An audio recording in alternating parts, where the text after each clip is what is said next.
Hello, welcome once again to Pale Blooms and Beyond. Thank you for joining us. Pete Fine is a Tucson-based composer, guitarist, arranger, and orchestrator. Early on, Pete was a member of heavy psych band The Flow, releasing one album in 1972. Then in 1974, Pete recorded A Day of Crystaline Thought, an ambitious work for 12-string guitar and chamber orchestra.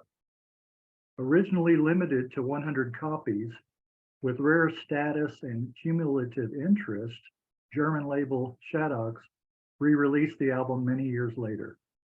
And Pete's Light of Day, a 30-minute piece for electric guitar with full orchestra, received a write-up and review in Guitar Player magazine.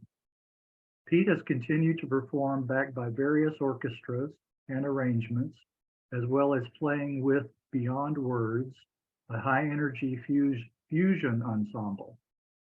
Oh, and for a time, Mr. Fine was a member of Led Zeppelin cover band, Lotta Zep. All right, well, welcome, Pete. Thank you. That was a good summary of my life there. Did you see your life just flashing before you? Yeah, kind of. All right. All right. Well, take us back to the beginning. Where were you born? I was born in Brooklyn, New York. Grew up in New York City and started. I mean, I always loved music. I remember even the early days when my sister would put on Elvis records and I would sing them. But I started playing guitar in 1963. After seeing the Beatles on the Ed Sullivan Show. Actually, I wanted to play drums, but we lived in an apartment building and my dad said, no way you're playing drums here, so pick another instrument. Yeah, right. I picked guitar. Yeah, and, I know I was just going to comment, I know seeing the Beatles on the Sullivan Show really did it for a lot of young kids. Oh, yeah. A lot of bands formed shortly after that. Oh, wow. Okay. Yeah. Well, go ahead. Okay, so that was my earliest guitar playing, and I was a big fan of the Ventures back then. The Ventures, well, they were an instrumental band, so if you wanted to play Venture songs, you had to really learn to play guitar. There was no vocalist to hide behind, So we had a band that was called The Group in Queens, New York. And we kind of became kind of local celebrities because we were doing all these Venture songs and everything.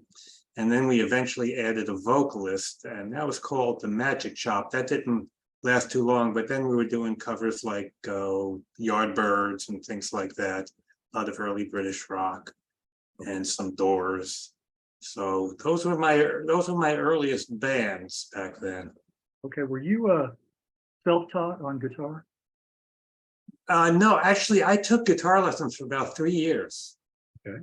And then after that, I was self-taught. But I had a good background and I learned some theory, which I didn't use for a long time. But then when I started to fall in love with classical music, and I wanted to be part of an orchestra, but I was a guitar player, and there are no guitars here. So I decided, well, I'm just going to have to write something myself.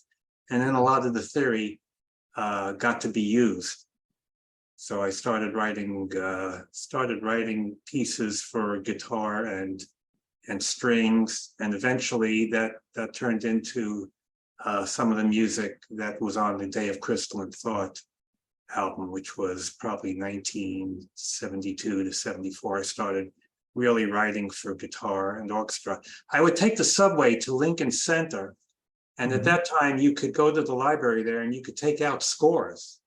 And I mean, I hardly knew what I was doing, but I would take out scores and then I would I would borrow the album.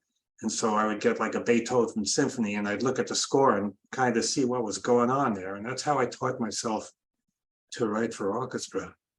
Is that right? Okay. Yeah. Very interesting. How long did you get to keep those checked out? Do you remember? Probably a couple of weeks. Okay. A couple of weeks. And I just fell in love with it, just learning what was going on with all these instruments. And for me, the orchestra was like the ultimate synthesizer. I mean, it had all these different sounds and all these different expressions, and it was so powerful.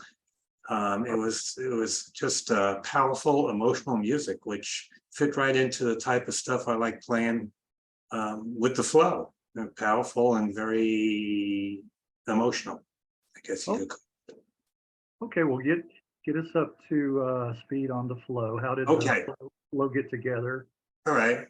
Well, coming out of high school, I met a couple of musicians. I lived in Queens at that time. Like in high school, I met a musician named Monty Farber, and we became very close friends. He played guitar, and we would get together and play guitar together. And eventually, he knew some other musicians in Brooklyn. Eventually, we added Steve Starr on drums. We had a bass player named Bruce Sirota, who later left the band, and Monty switched to bass. We became a three-piece. Okay. Rather than try to find somebody else, Monty just decided to switch to bass. And we were living in this big loft. I mean, this place was so big.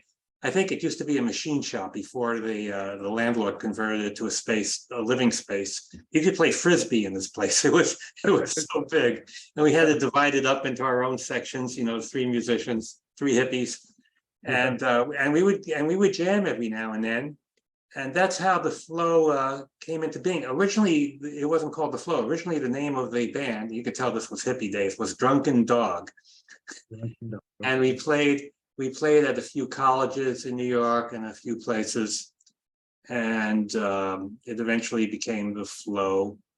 And the cover of the Flow album was one of the gigs we did. It was down at the Fulton Street Fish Market. I don't know how we got this gig, but we set up in the Fulton Street Fish Market. And at that time, none of us had any money. So to make a more visual impact, we started wearing bed sheets as robes, like togas. We would put them around us, and that's what's on that album. Yeah. Bed sheets. We had a manager at that time, a guy that wanted to manage us, named Paul, and we would go up to his house, and we would sometimes play music and discuss, you know, what we would do. And he had a very early synthesizer there that I kind of fell in love with. And when we started recording tracks for that Flow album, we didn't know we were going to do an album. We were just recording. We had some of the early tape equipment, 4-track tape machine. I think it was the Tascam 4-track tape machine, which enabled us to record music and then overdub vocals, things like that. And I also put on some synthesizer effects with the synth that Paul owned. We eventually wanted to actually do something with these tapes. So we decided to take it to a studio and have it mixed by someone that really knew what they were doing. There was a studio called National Recording that mainly did commercials. They did, like, you know, car commercials and beer commercials and stuff. But they had an engineer there named Frank Kulaga, who we really clicked with, and he really liked what we were doing. But we only had enough money to mix enough for one side of the album. Oh, okay. So we just decided to release an album with one side. The other side was completely black, you know, and that's really rare, you know. Yeah, I was going to say that was the first, I bet. Yeah, that was the first album. Eventually, we were able to get the second side mixed, and that became the 2-sided Flow album. You couldn't afford the second side. Oh, that's a good story. Yeah, and I wrote a lot of the tunes, and Monty wrote a few also. Yeah, we became real close as a band. It was really almost telepathic. We would get together sometimes. We ran a rehearsal studio in Manhattan, and we would get the overflow from another studio called Baggies, where people like Hendrix and bands, you know, real well-known bands, the Winter Brothers, would rehearse there. But when they got too busy, they would come to us. They would refer them to us. So we had a rehearsal studio where people rehearsed. Johnny Winter rehearsed there, Edgar Winter, the New York Dolls. And I think that Kiss also rehearsed. I don't remember if they rehearsed. I knew a couple of them personally because I had gone to school with Gene. Okay. Gene Klein, as he was named in those days. And I actually was asked if I wanted to audition for them when they were looking for a guitar player, but I just felt like my band was so much better. I kind of blew them off. Very bad financial decision. But anyway, those were the early days in Lower Manhattan when we actually put the band together and recorded the songs that ended up on that album. Yeah. Well, talk about each member's influences. Well, Monty had quite an influence. He and I, like I said, it was almost like telepathy. We could jam and we could just play for a long time and just kind of feel out what each other was doing, almost like telepathically. I would go somewhere, he would follow, and vice versa. Monty also wrote some of the material, played bass. Steve was just a great drummer. I keep in touch with these guys through email every now and then, especially as the album has become reissued over the years. I've got in touch with them. And sorry to say that Steve hasn't played drums in decades, and it's too bad because I thought he was just wonderful player. But we do keep in touch, and we kind of chuckle over the fact that all these decades later, people are still listening to that music, and it's a good feeling. Yeah. Well, you mentioned briefly the songwriting. How did the songwriting process typically go in the band? You know, sometimes Monty would actually have a tune complete. He'd play it on acoustic guitar and sing, and I would come up with parts for it. Other times I would have something. The way I wrote music was always the music first and then the lyrics. So like on It Swallowed the Sun, I came up with this guitar riff, and I eventually came up with words for it. I don't think we ever collaborated in that we both wrote the song, but the others' contributions were very important. After the song was in its skeletal stage, the rest of the members would get together and play through it, and the rest of the members would contribute quite a lot. All right. Well, did you guys play a lot of live shows? We played quite a few live shows. I mean, not a lot, you know. Gosh, I'm trying to think of the times we played out. Like I said, we played at a couple of colleges. We even played at a kind of a student takeover at one of the colleges during the Vietnam War. And we were the band that entertained the students when they took over the auditorium there. Seems like, to me, I remember playing really late at night with the band and then falling asleep on the piano, on this baby grand piano that they had there. We also played for I think it was George McGovern presidential rally. I remember doing my version of the Star Spangled Banner for that one. That was a blast. I don't remember all the gigs. It was that Fulton Street Fish Market. Oh, sorry, I just want to say, was your version anything to rival Jimi Hendrix? Oh, Hendrix was unique, but I tried to kind of get close. We did a wonderful performance in Central Park. There were thousands of people there. It was the biggest audience that we played for. And we were on the it was in the band shell, big band shell in New York. And we were on the bill with a couple of the bands. Some friends of ours had another instrumental group, actually, an instrumental group called Wolfbane. And they were great. They were really progressive those days too, different time signatures and stuff. And so they were on that bill. And then we also played that gig. That was a memorable performance. Okay. Yeah. Can you remember one of your smallest performances, or was the fewest? Smallest performances I remember playing in I think it was the cafeteria or a meeting room at one of the colleges. And I don't remember which one it was, but I remember doing that.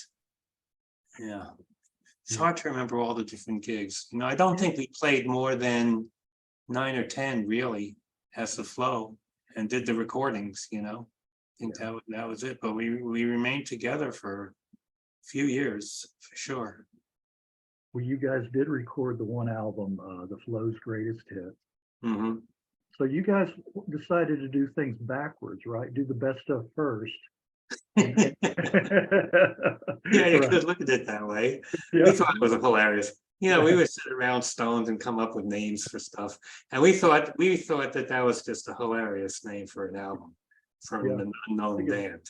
I think it works. I think it works well. It worked out pretty good, yeah. Oh, People by the way, the cover of that album shows that synthesizer.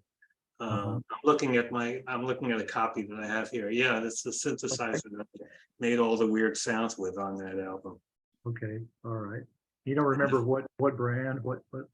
I don't remember what brand. It wasn't Moog. It was some other brand back then, and I really don't recall what it was.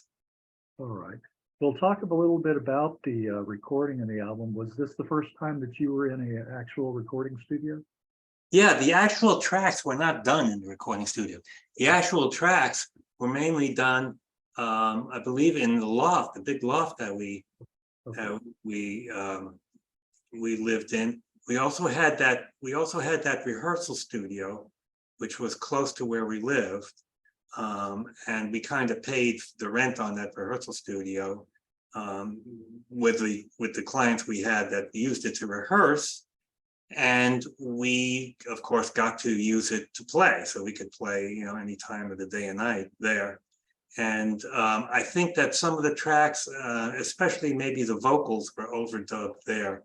But I think most of the tracks from the album were recorded in the loft. We would just get together and play. And we'd use 2 tracks of the 4-track recorder to record the music and then overdub the other stuff. Yeah. Oh, all right. Well, of course, the album has since become one of those rare collector's items. Yeah. I wish, I I left a lot of those albums back in New York when I moved, because I want, when I ended up leaving New York, with my first wife, we didn't have a lot of room in the car, so we didn't take more than we really needed. And who would have guessed that anybody wanted to hear those albums after I left New York? So I probably left about 50 or 60 of them there. Oh, wow. Another bad financial decision.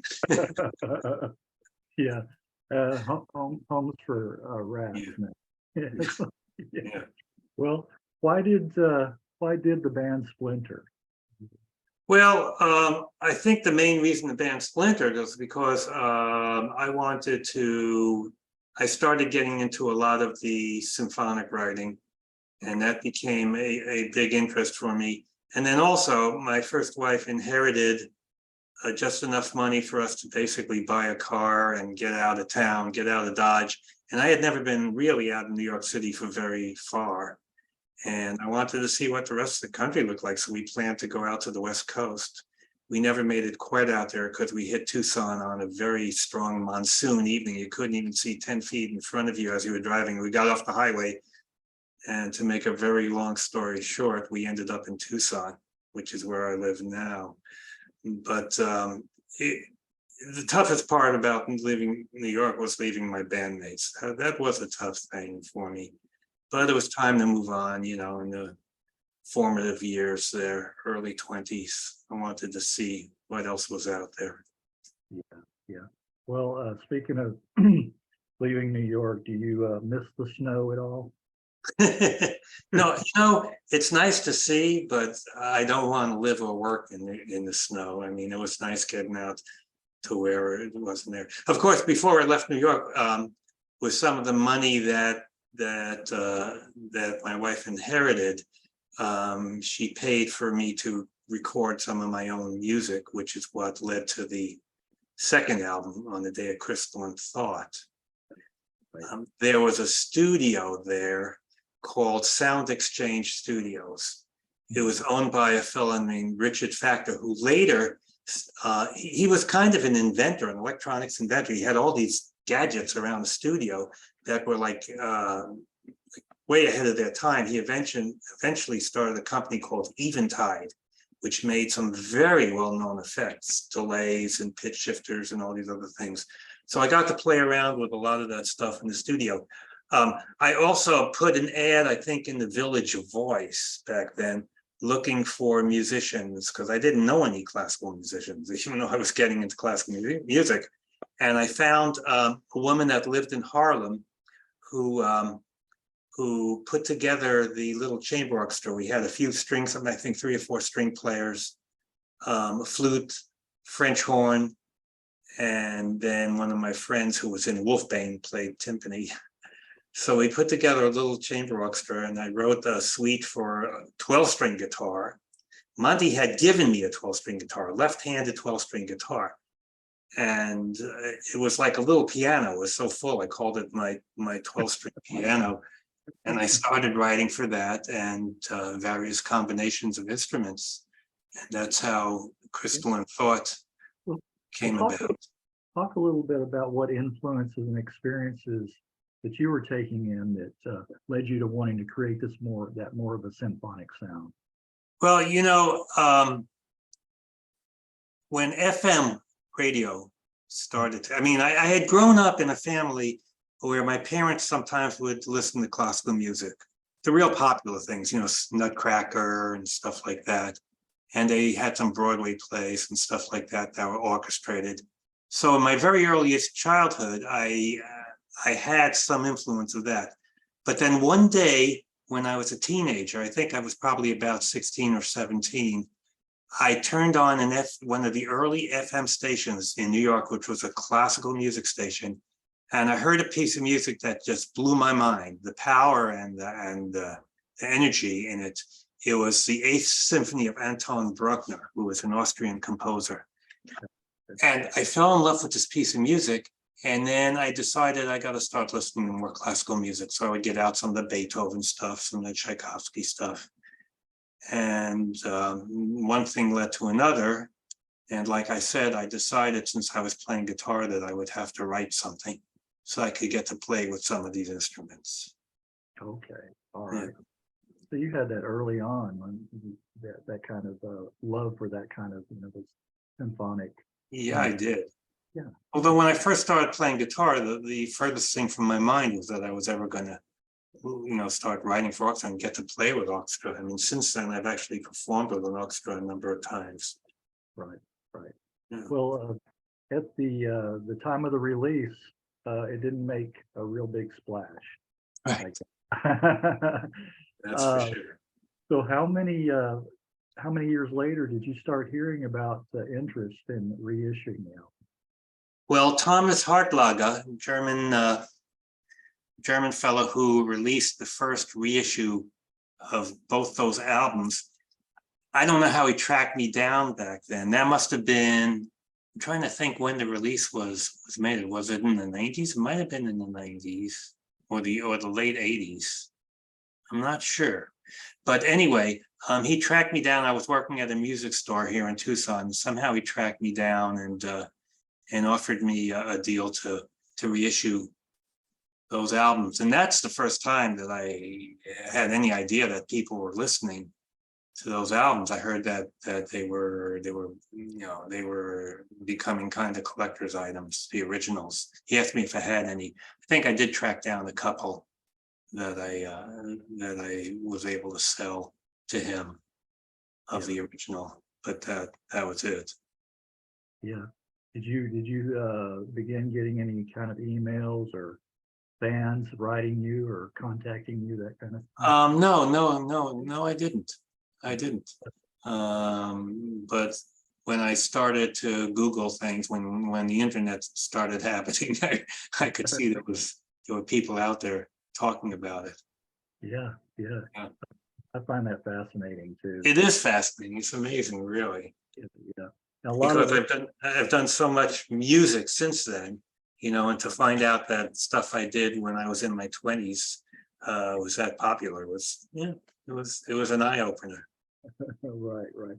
I think the quality music is going to find an audience.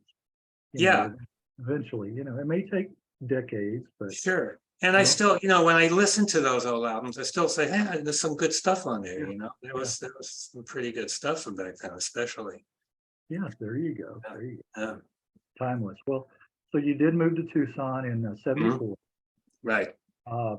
Talk about your involvement with the band Clear Light Transport.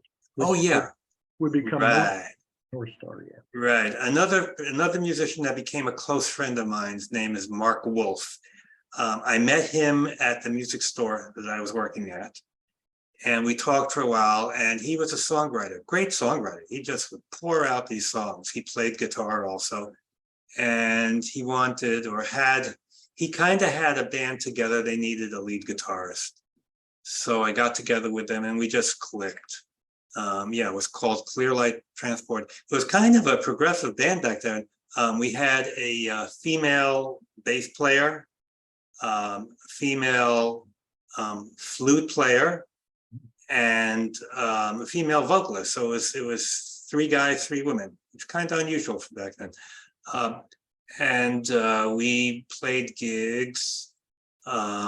Eventually, I think the keyboard player left. I'm trying to remember exactly how this all transpired, but the band eventually, yeah, I think the keyboard player left, and we changed the name to North Star. Okay. And at that time, there was a recording studio here in Tucson that was giving classes, recording classes, and they needed a band to just record. They needed a band to participate in these classes so that the people taking the classes could just practice recording and mixing and everything else. So we became the band, and that enabled us to get some free studio time in exchange for being the band. Okay. And that's how we got to record most of the tracks that eventually ended up on the North Star album. Yeah. Okay. So you had a little perk there. Yeah, and that was a great studio. The sound was really excellent, and Good acoustics in there. yeah, Wow. yeah, and some modern equipment. Yeah, I like the album cover for that. Yeah, the North Star, the logo is nice. Yeah, it is. It is nice. Right. And I've kept in touch a little bit with Mark also. He recently just collected a whole bunch of live recordings we had made too, and put together a CD, a North Star CD. Ah, okay. Yeah.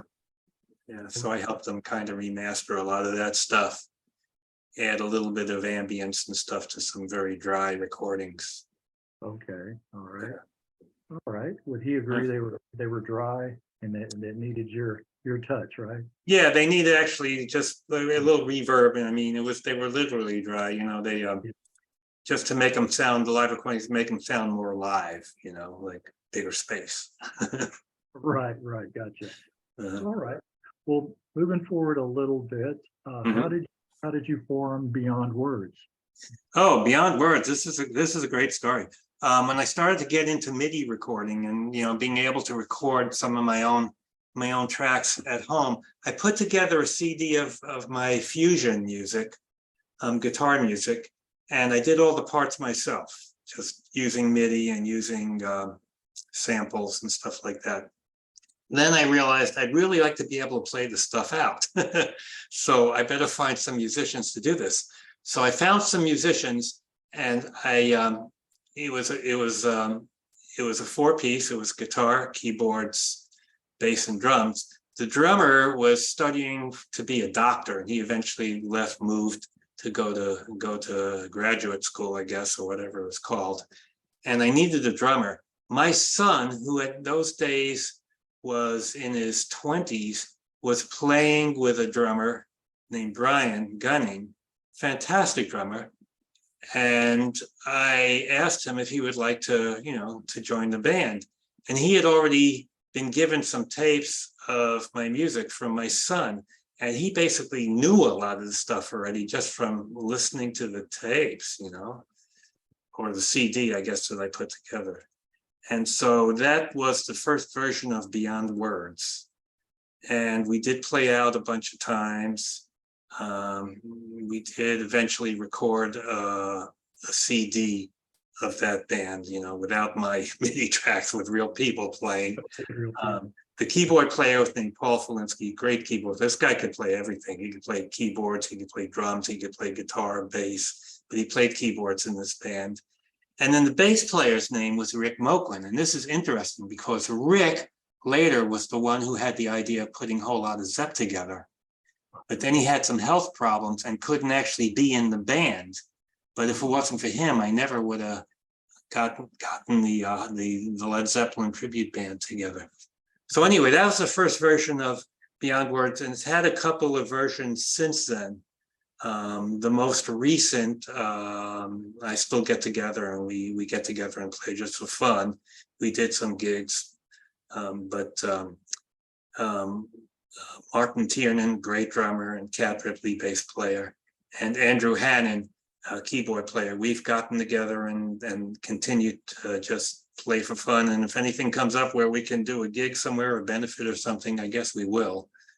But it's just so much fun to play that music. And it gives me a chance to play my own music with a band, you know.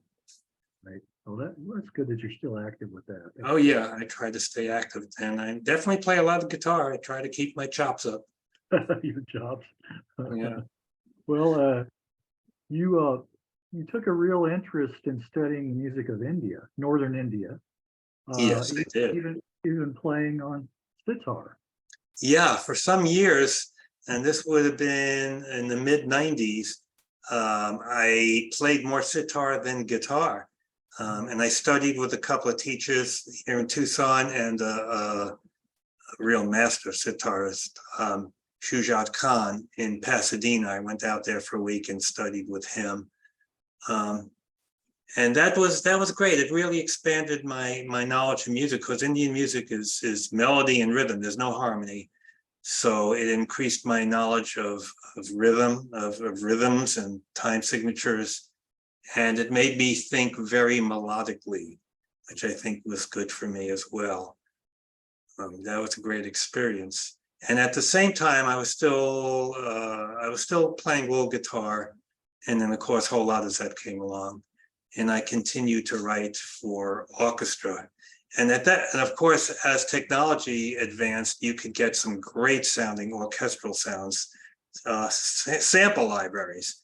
So I could put together at home, just with guitar and using these sample libraries, pretty convincing recordings of my symphonic music, which I would throw up on YouTube. I've got like 7 symphonies and then some up on YouTube, pieces that have never been recorded. And I also have some of the real recordings of the orchestra and guitar stuff up there too. But it's been a real blessing to get to hear the orchestral parts through technology, because, you know, to try to get 7 symphonies performed, I'd have to live about 5 more lifetimes. Right. So, Yeah. Well, back on the sitar versus guitar. right. Is it a bit of a challenge learning to play sitar as opposed to guitar? It's a much more difficult instrument. It's a much more physical instrument. It takes more pressure on the strings. Sitar is a very linear instrument. Most of the melody is played on one string. So to do a musical scale, instead of going from string to string on the guitar, which puts your hand basically in the same place on the guitar neck, on the sitar, you're actually going up the neck with each note. So it's amazing when you hear really great sitarists play, the amount of physical ability to cover that much distance on a long neck to play a scale was amazing. And I mean, I'll never reach the level of master sitarist. I do it mainly for fun now. Although I did some performances, there were a couple of tabla players, which is the Indian percussion instrument that accompanies the sitar. In Tucson at that time, they both moved away, basically, the classically trained ones. So yeah, sitar is a difficult instrument, and to take a break from it and then get back in shape takes a much longer time for me than with guitar, where I can take a short break and get back in a couple of days to where I was. Sitar is much more demanding. Gotcha. Okay. Well, Yeah. thanks for explaining, shedding a little light on that. Yeah. Well, I love it. It's great music. It's amazing music. it is. Yeah. In the tabla, I love that. Yeah, right. It's not used often enough, you know. It's like I think a lot of bands, musicians should use it more often, I think. Yeah, of course, lately there's been a lot of fusion, there's been a lot of crossover, a lot of Indian musicians like Zakir Hussain, great tabla player, who's played with John McLaughlin, great guitar player for a couple of decades now. there's a lot of crossover now, a lot of musicians getting interested in Western music and vice versa. Yeah. Yeah. You know what I remember from the 70s, Terry Jacks and Poppy Family. Do you remember? No, I'm not familiar with that. You remember Terry Jacks' Seasons in the Sun? I'm not familiar with that. I really can't say I do. Really the real big hit, Seasons in the Sun. It was Jacques Brel. Yeah, I know who he is. But he sang it, you know. I see. Being English words. Ah, But okay. they had a tabla drummer. Really? He was in a band called Poppy Family, and they had Okay. Yeah, that's pretty early. That's pretty early for that. Yeah. To hear that in a pop band. Well, Well, I just have to say, I was in a band called Sanjaya here in Tucson also, when I was really into sitar. And we did this East-West fusion. My friend Stephen Gordon, who played tambura, also played some bansuri flute and guitar.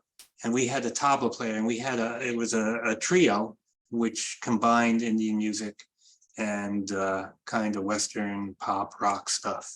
Okay. So I did a little fusion thing there with Indian music, as well as the strictly classical Indian music. Okay. Was any of that recorded? We did some recordings of that. Yeah, it was kind of interesting. I liked the fusion stuff more than the traditional stuff, because I felt my playing wasn't up to par on the traditional stuff as much as on the fusion stuff. Okay. Yeah. We'll talk about the whole lot of Zep. You said for about 10 years, you guys. Yeah, a whole lot of Zep was a blast. Like I said, my friend Rick Moquin put it together, and we went through a couple of drummers before we ended up with Brian, who was in Beyond Words, playing drums, and that really completed the band. And then Stefan, who I just told you was in Sanjaya, I said, hey, do you want to play bass? And it was a challenge to learn the bass parts for those Zeppelin tunes, just like it was a challenge for me to learn the guitar parts. But I really enjoyed the challenge. And that band played 100+ shows, mainly in Tucson. We did a couple of out-of-town shows. But we were so popular, the clubs were calling us for a while. It was real easy to book that band for a long time. And then we took a couple of year break. No, not a couple of years, but we took, I think it was close to a year break. And then we decided to do like kind of a reunion or a farewell concert. And that one, we did that at Club Congress, a really great rock club here in town. And we had an amazing turnout. And that was really great. It was kind of sad to see it go, but people were moving. Vocalist Ray was moving to the East Coast, and we just wanted to get in one last show before people went on their separate ways. Okay. Yeah. Have you, just speaking of Zeppelin, have you seen on YouTube, I think it's on YouTube, or I've seen it on different Facebook accounts, the video of the young kid, he must be like 12, 13 years old, with his sister playing drums. Oh, yeah. Playing Black Dog. Have you seen No, I haven't seen that. Look that up. Say, probably type in teenager playing Black Dog. And I want to say maybe Australian or something. I'm not really sure. But it's an outdoor deal. Really? And he's just jamming away. Excellent. For just the two of them, huh? Yeah. And his sister back there on drums, keeping time. And it's just like, wow, they're making the sound of a foursome. They're doing it, the two of them together. And it was, look it up. It's like young kid, young teenager. There's so much talent on YouTube. Some of the younger generation is just amazing. Yeah. And then this Greta Van Fleet, if you're familiar with them, they're a very Zeppelin influenced and Zeppelin sounding band. And I think they're great. I mean, I think that for one of the younger generation bands, they're kind of really nailing that 70s vibe. It's fun to see that. Yeah, I think you're right. They do. They have that sound. Well, for the audience, really receptive to that. Oh yeah, the Zeppelin stuff was great. I never expected to go. When we put it together, it was such a novelty. We figured maybe we'll do 5 or 6 shows at the rock clubs here in town, and that'll be fine. I'll be happy with that if we get a decent turnout. But like I said, we did 100 concerts. It took off. It was really great. And the only reason we didn't take it on the road or do something maybe more with it is we all had day jobs. It was like kind of hard to think to take that step and just give up our income here in town and start taking out road. I think it would have done very well. Although since we put it together, there's been a lot of successful Zeppelin cover bands where they even look like Zeppelin. We didn't look like Zeppelin. But you had the sound down. We did have the sound. Yeah, we definitely did. There you go. Well, as well as playing domestically with orchestra and symphony band, you've also played in Brazil. Yes, I wrote 2 guitar concertos, electric guitar concertos. One was, well, actually, I kind of wrote 3 of them. You mentioned one that was reviewed in Guitar Player magazine. But what I call my first concerto, which is really a true concerto form, and strictly electric guitar and orchestra, that was performed in Tucson and in another city here called Green Valley, outside of Tucson. The second concerto, I was able to interest Linus Lerner, conductor of the Southern Arizona Symphony Orchestra here, and he does regular concerts in Mexico and in Brazil. And so he asked me he wanted to fly me down to Brazil and do the second concerto there, which was an amazing experience. I had never been that far from the United States, for one thing, and it went over really great. The audience loved it, and that was a fantastic experience to do that. Yeah, talk a little bit about the maybe the differences in the audience there and what you. Well, it was kind of funny. I didn't expect this. For one thing, after the concert, people wanted to take photos with me. Kids, grandma, the whole family, they'd gather around and take a photo of me, which I didn't expect. That was kind of fun. The audience was just really excited and receptive to the whole thing.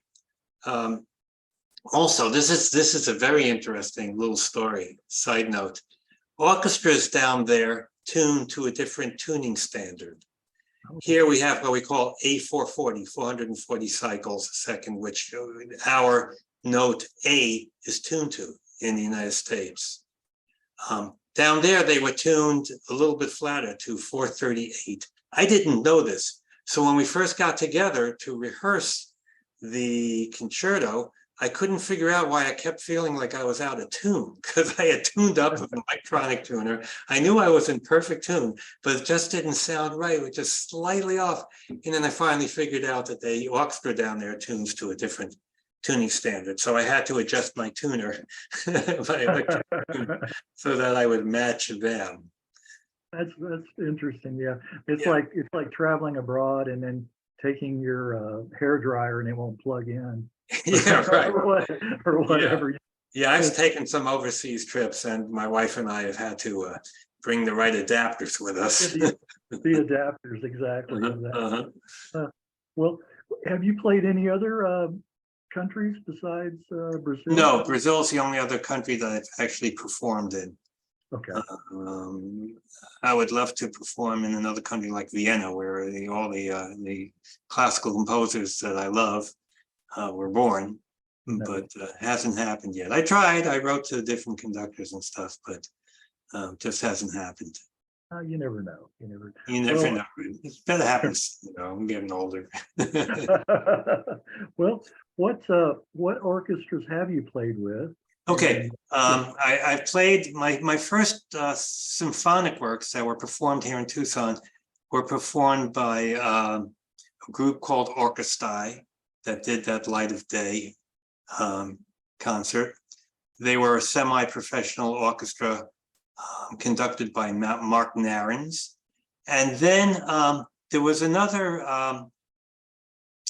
let me see, there was the Catalina Chamber Orchestra Although their name is chamber orchestra, they also perform full symphonic orchestra, full ensemble pieces. And the conductor there, Enrique Lazansky, wonderful man, wonderful conductor, took an interest in my music. I was able to interest him in a symphony for strings. And then I also interested him in my first electric guitar concerto. And we recorded it, and it was released on a CD. It was kind of the feature work on their CD. So there was that. And then the Southern Arizona Symphony, Linus Lerner, took an interest in my second concerto. He also recorded a strictly orchestral work with no guitar. Gosh, I'm drawing a blank right now. It was inspired by a trip I had to the wilderness, to Yellowstone National Park. And anyway, he recorded an orchestral. I've had several pieces without guitar, which is kind of nice, because then I get to sit out in the audience and just listen to it. So performing is exciting, but getting to just sit and listen is really nice too. So I've performed with those three orchestras. Those are the three orchestras I performed with. Okay.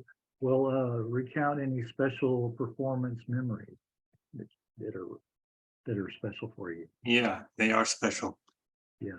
It's a lot of work. Getting an orchestral score performance. I have no problem composing and scoring for full orchestra, which is, sometimes 20 or 22 staffs of music simultaneously playing. But getting the parts, extracting those parts for the individual musicians in a full symphony orchestra takes a long time and a lot of work, and it can be very tedious because you're no longer creating. You're just basically doing grunt work, getting the parts out of the score into a playable score for each of the musicians. So it's a labor of love for sure. Yeah, I was going to say, and a lot of practicing. Yeah. Right. Yeah. And when I'm performing, I definitely have to play through it quite a lot. Yeah, I was going to say. Well, talk about some of the differences in performing live with an orchestra versus, let's say, Beyond Words. Okay. Well, with a group like Beyond Words or even Lotta Zep, there's a lot of improvisation involved. The guitar solos, when it's time for a guitar solo, it's improv. It's never the same during two performances, which is one of the beauties of rock and jazz and electric music. When you perform with an orchestra, you have a conductor that's following the score, and everything is written out. Now, can be slight variations in the way the feel and the way you play, but basically note for note, it's the same in each performance. So I have to make sure that even things that sound improvised are really memorized, so that the conductor can follow it. And obviously the length of the piece can't vary from performance to performance because you got 70 musicians, 60, 70 musicians following their music. So that's the big difference. However, I must say the feeling of having a full 60 or 70 people behind you playing is quite an amazing experience as well. So there's that aspect of it. Yes. Yeah. Well, looking back on your career, have you enjoyed performing or composing more? I'd say it's equal. Equal. Yeah, I would say it's equal. It's much rarer to get to hear an orchestral work or to perform an orchestral work. So those are very special performances for me. But getting out there and just creating and having things happen just spontaneously in my brain and transferred to my fingers is a process that I don't think I even really fully understand. And that's a blessing too. And I really love improvisational music and electric music as well. So I'd say I couldn't say I enjoy one more than the other. I've certainly done the electric performances. I mean, the rock and fusion performances a lot more, you know, but Yeah. I love them both. Yeah. Well, what about where does a lot of the inspiration come from? Boy, it's really like a spiritual thing. I do believe that there may be some past lives happening here, because when I first got into classical music, and I would get out recordings of pieces by Bruckner or Mahler or Beethoven and things like that. It seemed like with the Viennese composers, I would almost remember, I'd almost know where the music was going, even though I know I never heard those pieces before in my childhood.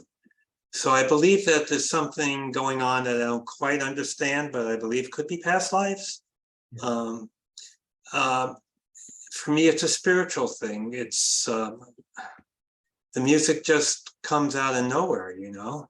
And as far as my symphonic writing, again, I'm not sure where it comes from, but I do believe that I may have lived in a time when classical music was the only type of music you could really hear. I mean, well, I'm sure there were folk music back then too, but I theorize that there's some past life stuff going on there. Yeah. For the inspiration for the electric music, when I'm playing electric music, when I'm playing with Beyond Words, I almost feel like I'm playing with an orchestra, even though I'm not. I feel a lot of the classical instrument in my playing, and classical influence in my guitar playing, even when I'm not playing classical music. Right. If that makes sense. Yes, yes, it does. Yeah, yeah. Well, yeah, I think there's something to be said about that past lives and that kind of subject, because deja vu, you know. Right. How many times, you know, in my life I can think of, you know, where thing will happen. It's like, but I've never experienced that before. But it feels Yeah, like, right. It's musical deja vu. Yeah, it's a musical right, deja right, vu. That's what you can call it. And in dreams too, the same kind of thing. It's like, Yeah. you have a dream about something, and you felt like I've dreamt it so many times, but then Right. no, this is the first time. Yeah, right. No, that happens to me all the time. Yeah, Yeah, yeah, that happens to me all the time. That's all fascinating area to study. Yeah, the creative process in music is just amazing. Well, in any art form, it's just amazing. Right. And I think that being a composer and being a performer is probably 50% inborn and 50% practice. You know, you got to have both. Yeah. I don't think just learning an instrument makes you a creator. Right. So, yeah. Yeah, I think so too. And you spiritual aspect of it. Mhm. I think you being in touch with your essence and who you are, and it comes out through the music. Yeah. Right. Sure. Sure. Yeah. It's an expression. It's a great Yeah. expression. I'd probably be nuts if I didn't have music. Right. I didn't have a way Right. to express myself that way. Oh yeah. Well, musicians, that's what it's about. I think it's got to Yeah. come out. It's got to, you know. Yeah. Yeah. Or it's going to Absolutely. haunt you forever and ever. Mhm. Well, talk about some upcoming concerts, performances. You know what? Right now, I have nothing planned. I have a wonderful friend who's also a great songwriter named Dan Ovid. I want to mention him because we have an ensemble together called the Blue Prairie Dogs. And it's kind of Southwestern influenced, Western influence. It's not country Western. He writes on a variety of subjects, a lot of them having to do with the Old West. And I'm his lead guitarist. Oh, And we have performed a bunch over the years. I've known him for decades. Great songwriter, vocalist, guitarist, harmonica player.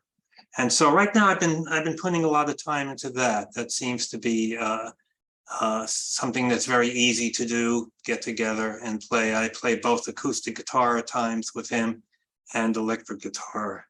So that's the only thing I'm doing right now. Like I said, Beyond Words, I'm sure we'll get together and rehearse or if you want to call it rehearsal, get together and play the jazz rock fusion thing.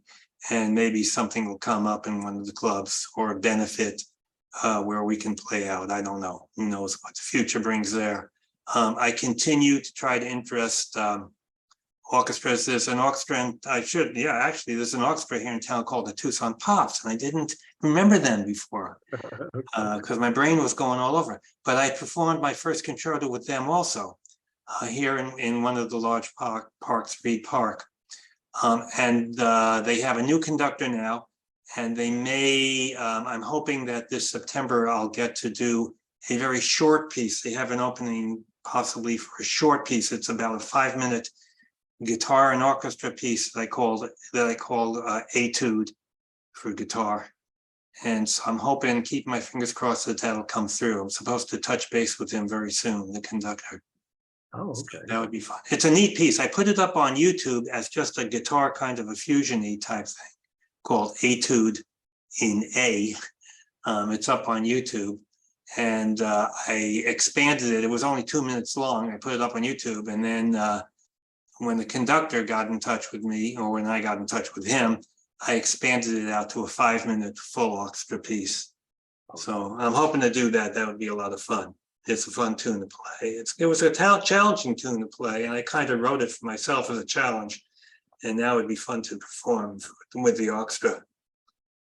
Okay, well, so the songs on YouTube, are they under your name, your channel? Yeah, if anybody just types in Pete Fine or Pete Fine Symphony or Pete Fine Guitar, I've got a ton of stuff up on YouTube. Okay. Yeah. Be sure and check that out. Yeah. Okay. As well as your website too. Right. Yeah. I'm notoriously bad at keeping the website up to date. So YouTube is probably a lot more up to date. More current. By the way, I have a son named Tree, and Tree Fine Hardesty is his full name. And I mention that because he's got some really cool stuff. He's a fabulous guitar player. Hasn't really gotten the desire to play out, but a fabulous player, and he's got a bunch of stuff on YouTube too. In fact, the other day I went over there, and now he's starting to play drums, so I went over there and played with him a little bit on guitar. That was fun. Oh, okay, so you passed that gene down, right? Yeah, I guess I passed it down. It's supposed to skip a generation, I think, but didn't skip with him. He's a great guitar player. All right, all right. Well, any other plugs you'd like to? No, I think I got all the plugs in. I hope I didn't forget anybody. It's a long, playing guitar for 60 years. It's hard to remember everybody, but I think I got most of them in. Right. Well, you will afterwards. You'll go, oh, Yeah, I probably will. I'm the same way. It's like, oh, I should have said this. I should have brought this. Yeah, right. But that's life. Right. That's Yeah. how it goes. All Well, it's right. been fun remembering all that stuff. Yeah.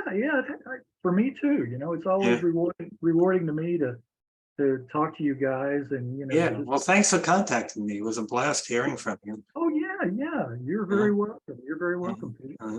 And the best always to you, and what life brings you, and continued success.